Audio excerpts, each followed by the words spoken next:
My husband's little sister came home from school and she just didn't seem right.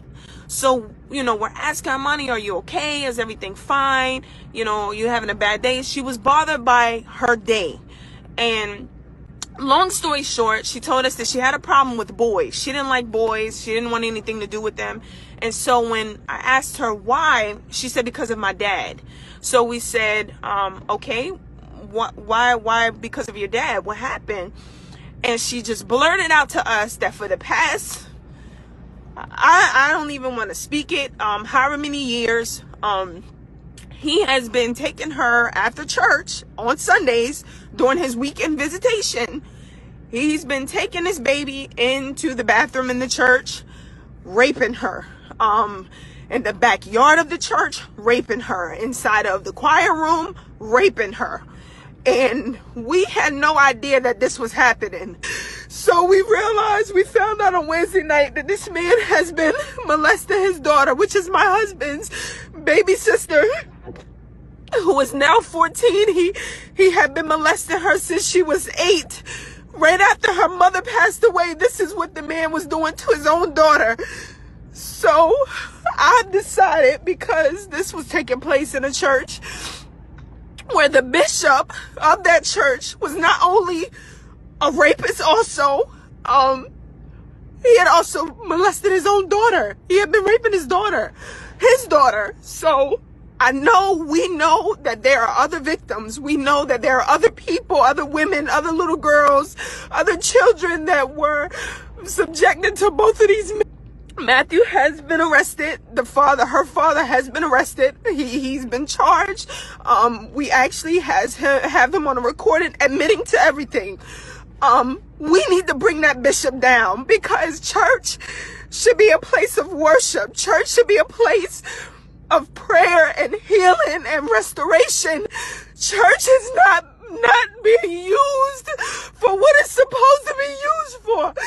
Church has now become a place of fashion. Church has become a place of dating, where people are coming and are preying on different people. It is not being used for what it was intended to be used for, and I am sick of it. I am sick of it, and I know that I'll probably receive backlash because it's the church. I don't care. I am sick of it. I am sick of the church being used for what it's not meant to be used for. I'm just sick of it. I am sick of it. That place is not a church. It is a place of torture for children. And for years, this has been going on, and it needs to be shut down. So I am coming to the state. I am coming to New York City. I am coming to the councilmen. I am coming to the senators of this district. I am coming to you, and I am asking on behalf of this baby and this family that you close this church down, because it is not being used as a place of worship. It is not being used for what it was meant to be used for. It is being used as a place to lure children to be molested and to be raped. And I am sick of it. I am so sick of it. I am so angry, and I just cannot believe that this is the type of things that are happening in the house of God. I cannot believe it. I am so enraged. I am so disgusted. I am so disgusted. I am so disgusted. This baby was an usher in the church. She came to usher and was being raped in the church by her own father, Matthew Gibson. And the pastor, the bishop, his name is Ben T. Gibson. The church is Progressive Baptist Church, 293 Howard Avenue, Brooklyn, New York. The bishop was raping his daughter. He's been raping women in the church. He's been raping little girls in the church. There was a child that had a baby, and they thought that the baby was the bishop's, because this man has used his calling to lure little girls and young girls to have sex with him. And now the son of this bishop was raping his own daughter, which is my husband's baby sister.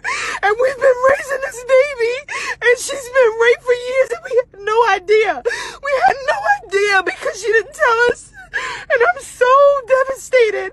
So I pray that you guys talk to your children. Talk to your nieces, talk to your nephews, talk to your grandchildren, talk to your cousins. Because this type of stuff has been happening in the churches for years. And no one is speaking out about it. No one is speaking out about it. They're just allowing this stuff to go on. They're covering it up. And they're just messing kids' lives up. The messing kids' lives up. Babies should not be subjected to sexual abuse from anyone, especially their own father or someone in the church. Kids should feel safe in the church. The church should be somewhere that the baby should feel safe to come and to grow up and know about the goodness of the Lord, not to be raped and not to become victims of sexual crimes. I will not sleep. I will not rest until a bulldozer goes into that building. That place is not a church. You cannot defend a church building. Not the church as a whole. You cannot defend a church building. You cannot defend this. It is wrong. I need people to come forward. I need you to come forward. If you were a victim, if you know someone that was a victim of Ben T. Gibson, of Matthew Antonio Gibson, either one of these two men, it's not okay for the church to be used in such a way to just tear a child apart like this. It doesn't make any sense to me. I'm so disgusted. I'm so disgusted. This is not what church is about. This is not what church is for. The Bible says a bishop, in order to be a bishop, should be blameless. You're supposed to be blameless.